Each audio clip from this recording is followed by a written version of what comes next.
Again, and welcome to BusinessWise Insiders for September. Appreciate everybody joining us today. As usual, I'm going to move through the slides pretty quickly. The presentation should last 20 or 25 minutes, and then after which we will have a small breakout discussion just to talk through the topics we cover in the presentation, answer any questions, and cover anything else that might be on your mind as far as business development heading into the final quarter of 2024. So today's topic is an interesting and important one because we're going to be talking about when your prospect replies to one of your BizDev lead gen campaigns. Now, a lot of times you're thinking when you're sending an email campaign that you're focusing on those replies that your prospect is raising his or her hand and agreeing to a meeting. Now, of course, that's not the only kind of reply you get. And we found that it's really critical to develop a strategy for responding to any type of reply, and that effectively managing your incoming replies and can lead to conversations and appointments in an effective way that can boost your lead gen dramatically. So I would encourage you to ask yourself, what do you do when your prospect replies with a no? Do you have a strategy for replying to no over a cold call? And if so, is it different than when you receive a no reply over email, and why? Now, this is almost a trick question because almost all prospects will begin an engagement like this by resisting. So if you don't have a strategy for no, it's almost like you haven't developed a strategy for your email campaign to begin with. So let's talk a little bit about the different contexts in which you receive a no. You're going to get resistance whether you cold call or email. And there are some interesting differences and similarities between the two. Email resistance is similar to phone prospecting in a way, because if you wouldn't accept no on a call, why would you do so on an email? However, email resistance also presents unique opportunities, namely because when a prospect replies to your prospecting email, it means that they've taken the time to respond. Over a cold call, they're forced to respond to your questions, to your call. But over email, they don't have to. They can delete or ignore your email, but a response means that they didn't. And so that means that on some level, your message resonated. And the second is that no can start a conversation. And your job is to set yourself apart by showing that there's a real person on the other end, because many reps never reply. On a cold call, you're in this synchronous engagement with a prospect. You're going back and forth. You have to reply to each other. Over email, you don't. And if you develop an effective way to show that you're a real person, to personalize your responses, to continue the conversation, you separate yourself from your competition, and you can really gain a leg up over other sales reps who are dealing with this in a different way. So now that I've hopefully got you excited about dealing with no's, I'm going to be a wet blanket for a moment, because some no's really do mean no, and you need to make sure you're dealing with them appropriately. So when a prospect, for example, asks to be unsubscribed from your list, or for you to stop emailing them, you are required to do so by law. And of course, sometimes a prospect replies with no because they really are not a good prospect for you. And that's an indication that you should remove them from your list and not spend your time and energy on those prospects. But there's a whole bunch of another category of no's that really can start a conversation. And your job is to develop an email reply strategy that lays the groundwork to start conversations and generate appointments. So a couple of questions to ask yourself as you work your way through this presentation. Number one, what's in it for your prospect? Do you have information, trends, or ideas to benefit prospects who are not interested now? Because giving them something of value is going to give them a reason to act, engage, start a conversation, and hopefully set an appointment. Secondly, what's in it for you? If somebody isn't interested in your services now, is it still worth meeting with them? Hopefully the answer is yes. I think it probably is for most of you, but it might not be. And again, if they're not a good prospect, you need to be prepared to move on. And then finally, why do prospects buy? What factors go in to choosing a service like yours? What is decisive when you win a deal? Because all of these answers will help you dig a little bit deeper with your prospect, ask pointed questions to sort of unearth some of these ideas and increase the likelihood that they will continue the conversation. Deb, did you have anything that you wanted to offer before I went further? I just wanted to reinforce your idea of the human touch, which is difficult in email. And when you do reply, it's clear that you're talking to a person and your replier considers you a human. And it really makes a difference.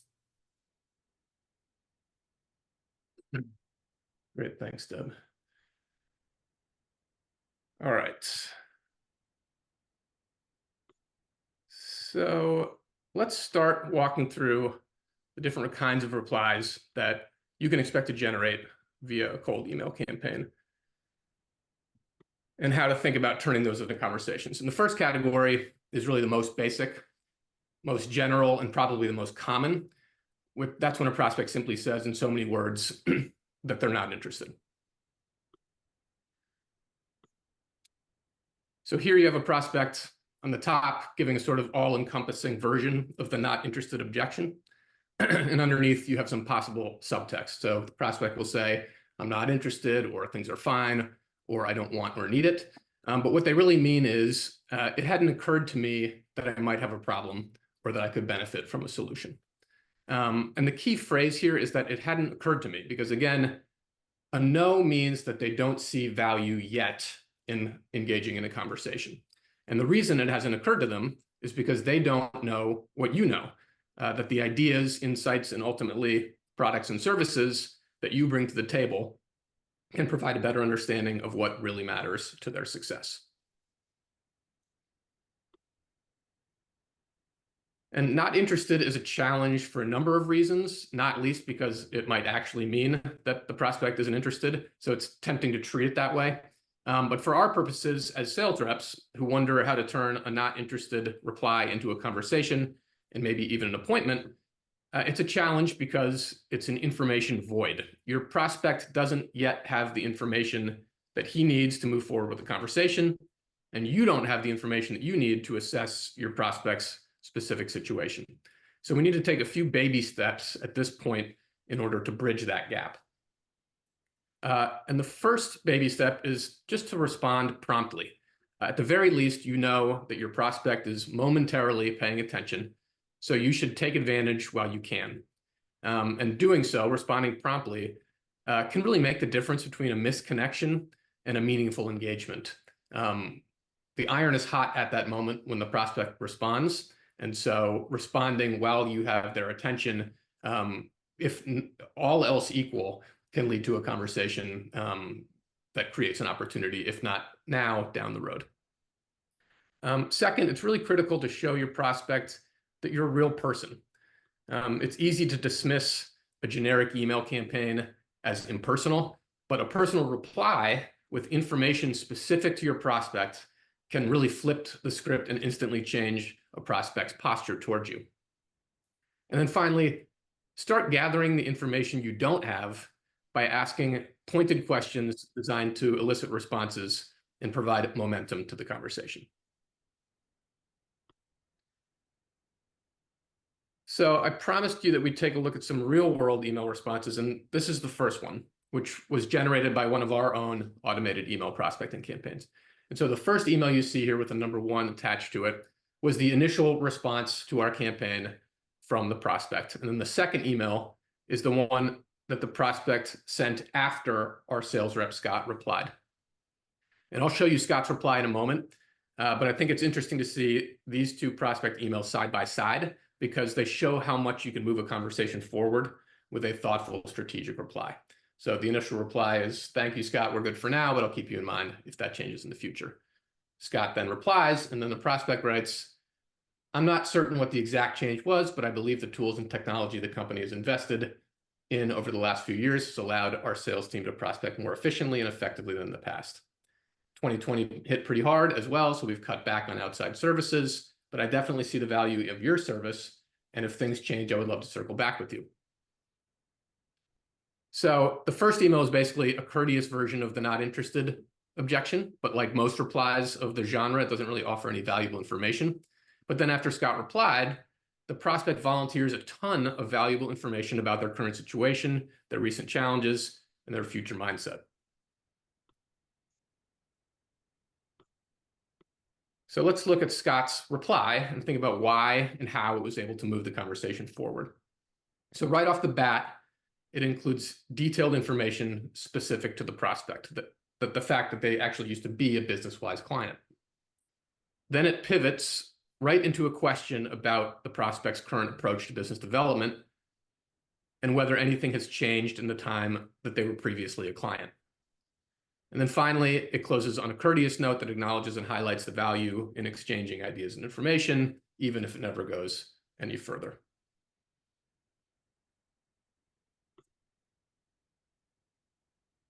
Okay, so here's another example, and this time where the initial response actually gives a lot of information, all of which paints a picture of why the prospect is not a good fit. So you can see, good morning, Cynthia. We're always interested in local prospects. However, the bank expects each lender to use their own resources, etc. Finally, he concludes, the point is I would love to have you visit, but I will save you the agony and boring conversation and say thanks for the offer, but your time would be better spent on another financial institution. So then Cynthia replies, and the prospect, it should be noted in the case where most sales reps would probably give up on this. But Cynthia does reply, and the prospect's subsequent response included a local referral, which is actually the prospect's own wife.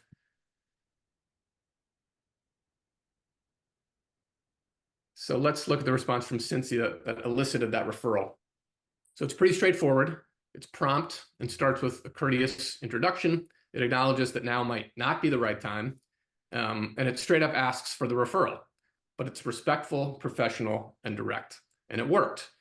Cynthia fished her wish. She asked for a referral, and she got one. And I think the key here is, of course, it's prompt.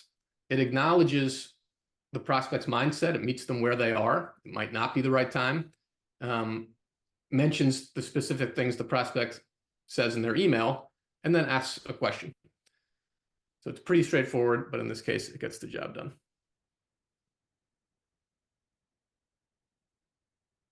And here's one final example of a situation where a blunt no thanks turned into a back and forth exchange that spanned over multiple emails.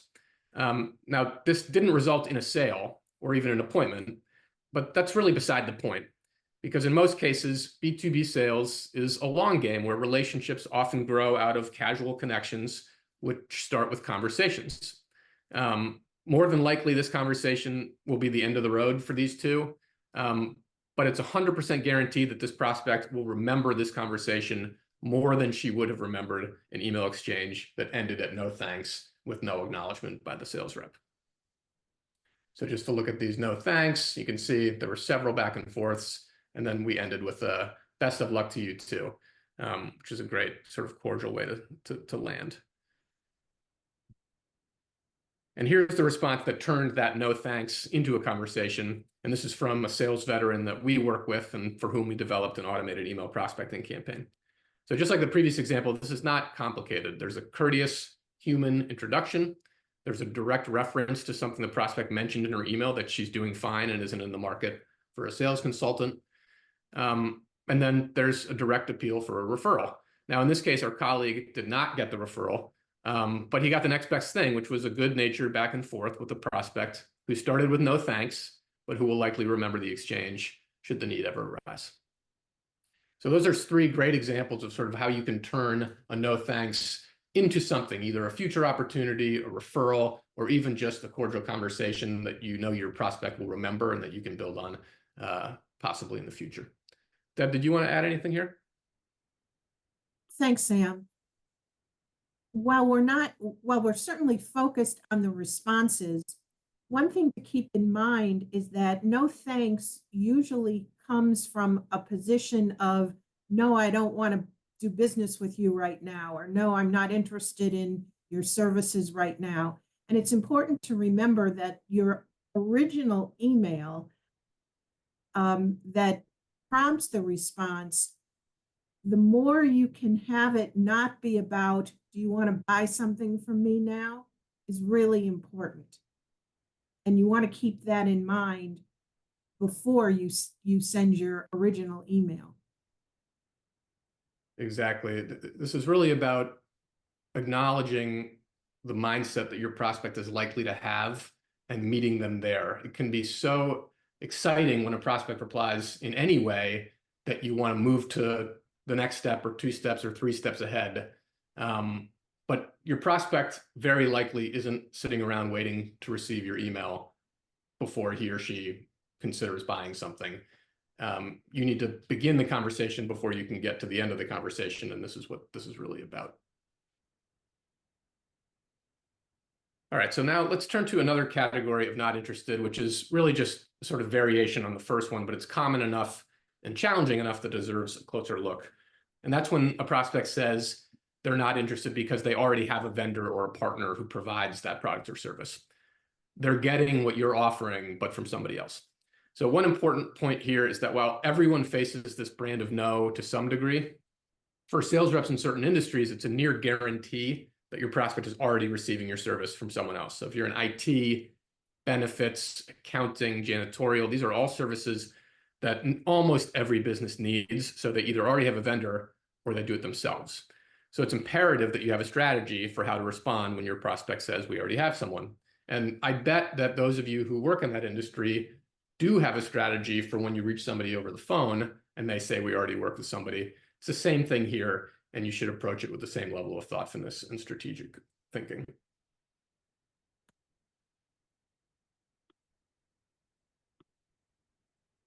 So, but while the prospect may say they're happy with their current vendor and that there's no need to change, there's still opportunity to get your foot in the door and show value if you approach it the right way. Because in reality, we already have someone, we're happy with our current vendor, no need to change, just means we have a limited perspective on our challenges and priorities, as well as how to address them. Their perspective on how to clean a building or support their IT needs comes from the narrow view of working with the vendor they work with. And you offer something different and potentially better, and it's your job to shift their perspective so that they can see that there's another way to look at the same problems.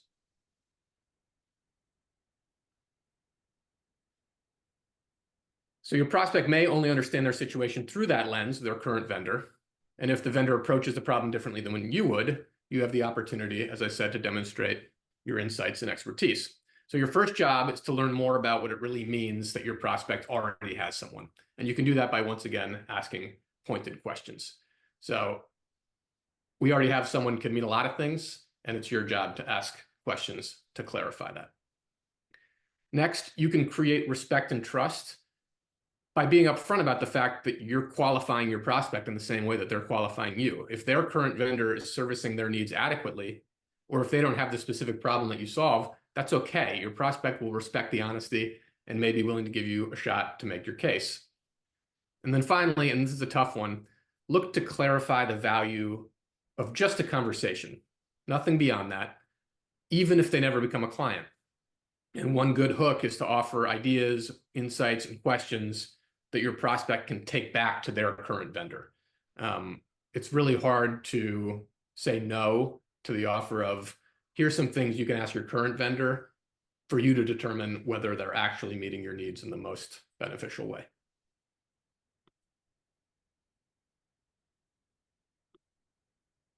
So here's a real world example of how to turn the we already have someone reply around into a conversation.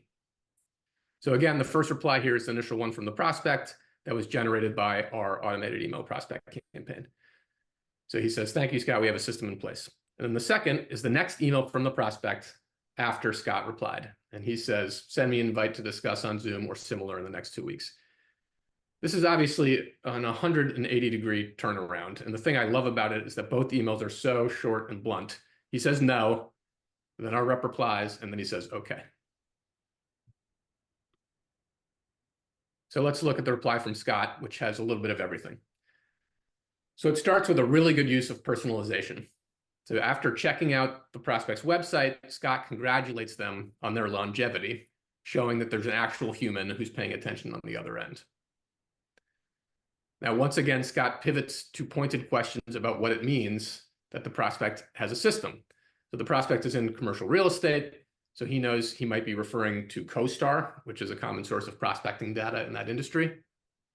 And then next, he demonstrates honesty and professionalism by acknowledging that business-wise may not be the right fit, but that it still may be worth learning a little more about the areas where we could help. And then he closes on a courteous note. And in this case, it clearly worked. Now, of course, we should also be honest with ourselves and recognize that it does not always work out this smoothly. Still, it's clearly worth the effort, and it can move the conversation forward, even if it doesn't immediately result in the change of heart and an appointment. Deb, did you have anything to offer on Scott's approach here or some of the concepts? I think it's self-explanatory and it's fabulous. I agree. Okay, so for our next category of replies, I'm going to throw you a little bit of curveball and talk about how even out-of-office replies can present opportunities to connect. Now, obviously, this isn't an example where we'll be talking about how to navigate prospect resistance or capitalize on the fact that your prospect has taken the time to respond, because these are automatic, they're not personal. But it does offer a unique glimpse into the importance of having a thoughtful and comprehensive reply strategy and how you can cultivate connections with even the bare minimum of information about your prospect. So you've seen them before. Automatic reply, I'm out of the office until X date with limited access to email. And while it doesn't offer you much, it does give you two pieces of info. You know your prospect is off doing something, and you know the exact day they'll be back at their computer playing catch up. So here's an example of a template sales reps can use to take advantage of that limited info in service of making a connection. So as you can see, it starts off on a personal note mentioning the prospect's time out of the office. I received your out of office response last week, and I hope your absence was for enjoyment and not in any way work related. And then it pivots to a gentle reminder that the sales rep emailed them while they were out and asking if they're open to finding time in their calendar now that they're back.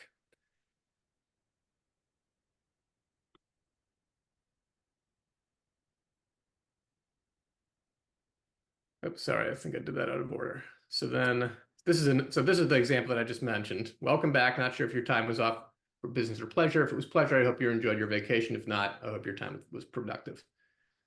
You're probably playing catch up, but I'm hoping you call my email below and might be open to connecting briefly to discuss new biz dev ideas. Are you available for a 15-minute conversation? So this basically just bumps the email back up to the top of your prospect's inbox. It shows them that you're paying attention, and it's just sort of a courteous, direct, personal way to continue that conversation. So this is the email that I just showed. It's another example. The same basic ideas are at work. And just a couple of key points here.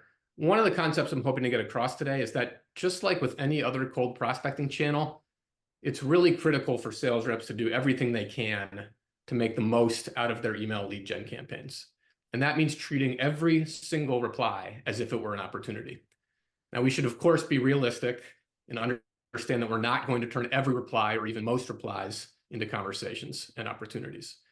But especially with email, where you can use templates and where you can compose a quick but thoughtful response and email it directly to your prospect, the effort is really minimal and the potential reward is quite high. And speaking of minimal effort, this is a great example of how an automated email from the sales rep and an automated reply from the prospect can still generate information that leads to a human-to-human connection, which is, of course, the ultimate goal. And then finally, your strategy needs to be customized to your own approach to cold prospecting. Not every sales rep is going to be comfortable sending an email like this to a prospect the day they get back in the office. But the opportunity has been created, and it's worth considering how to take advantage of it. Deb, did you have anything to offer here? You're good, Sam.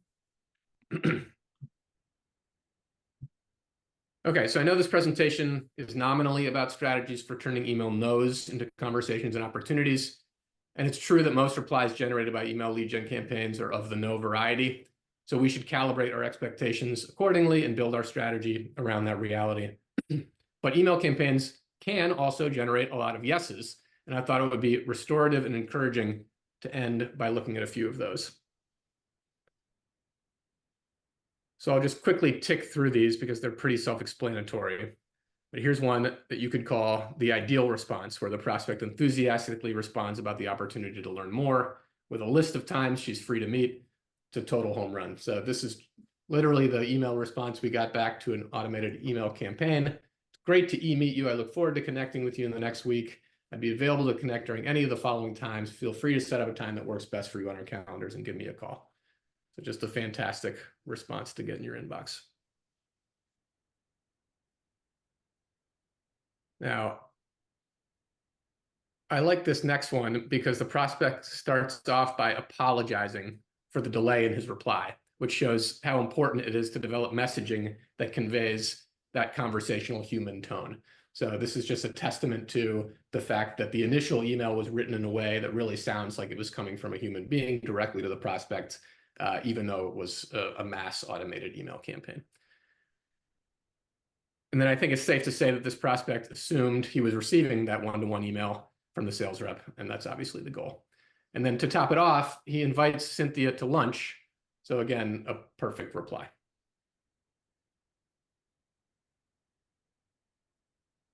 I'm including this next one because, again, I like the bluntness, and this is just a yes, which is pretty sweet. So the initial reply to our email campaign was, sure, let me know what works for you.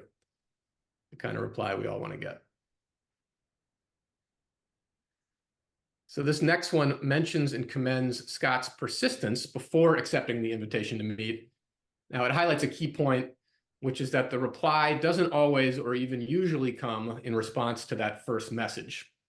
Our typical automated campaigns actually use 3 message sequences where the prospect receives up to 2 follow-up messages over the course of a couple of weeks, unless they reply. So if they don't reply to the first one, they'll get a second one. If they don't reply to that, they'll get a third one. And some prospects receive multiple campaigns over the course of several years. But here, he received multiple emails. He finally responded, and he even said, I appreciate your persistence. So the moral is cold prospecting is a long game, and it's important to be consistent and persistent. So here's another extreme example of that same concept.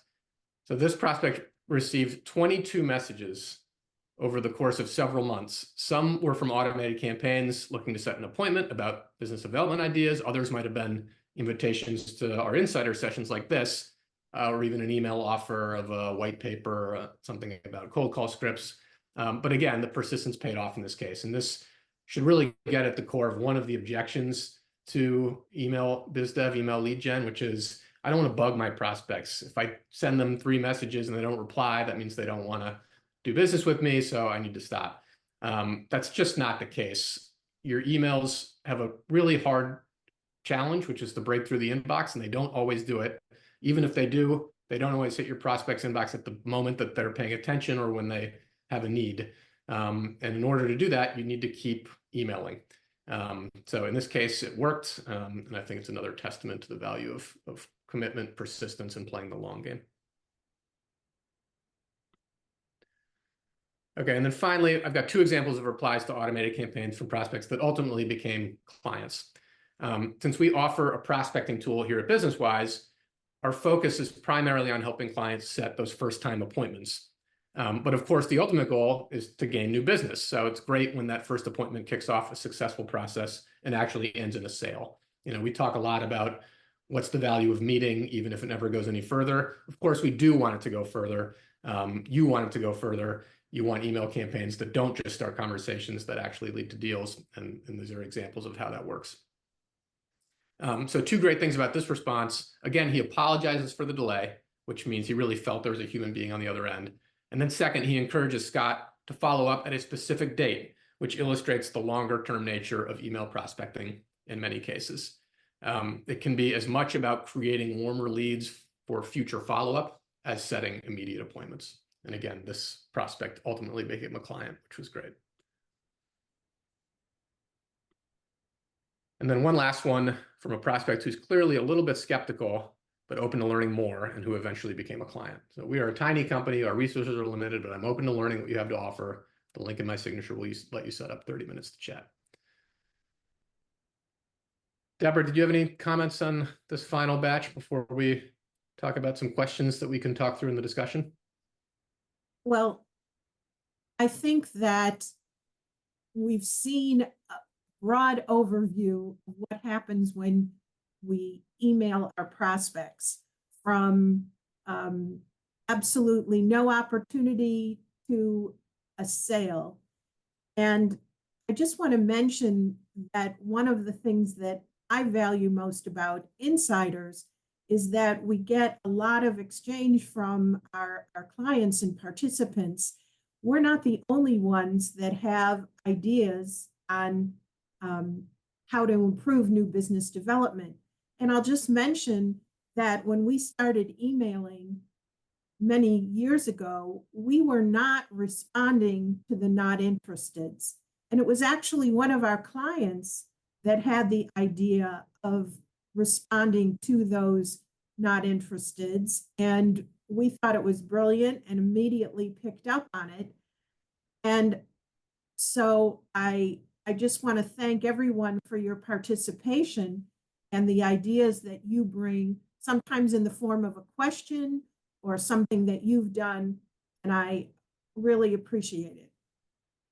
It's a great point, and it also it emphasizes something that I hadn't really been thinking about, but the advent of automated email prospecting campaigns where you're sending these sequences gradually, you're sending out several dozen emails a day, just like you would if you were typing them out and sending them yourself on a one-to-one basis. They really only came around about 5-10 years ago, and gained popularity. But before that, we were sending these batch and blast email campaigns where you're sending 10,000 emails simultaneously to your prospects, and you're receiving all those responses basically within that first couple of days to a week window.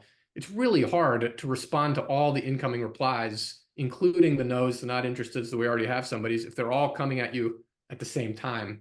These automated campaigns really make it more like cold calling, but in email form, where you're making several dozen a day, you're dealing with individual responses sort of trickling into your inbox. It makes it much easier to manage and shows the importance of, oh, I've got these 10 responses today, 9 of them might be not interested, but I'm going to execute my strategy right back, follow all the guidelines we talked about today. It just shows that this is much more about starting conversations than dealing with this massive batch of replies where you're just trying to set some appointments with the prospects who raise their hands. So just very quickly, I wanted to conclude the presentation by talking through a few questions that I put together for you to think about as we open the session up for discussion in a moment. Now, these last 4 here are the same ones that I posed at the beginning of the presentation, focused on your general biz dev process and strategy. But think about this. So in cold email, do you use cold email prospecting as part of your biz dev strategy?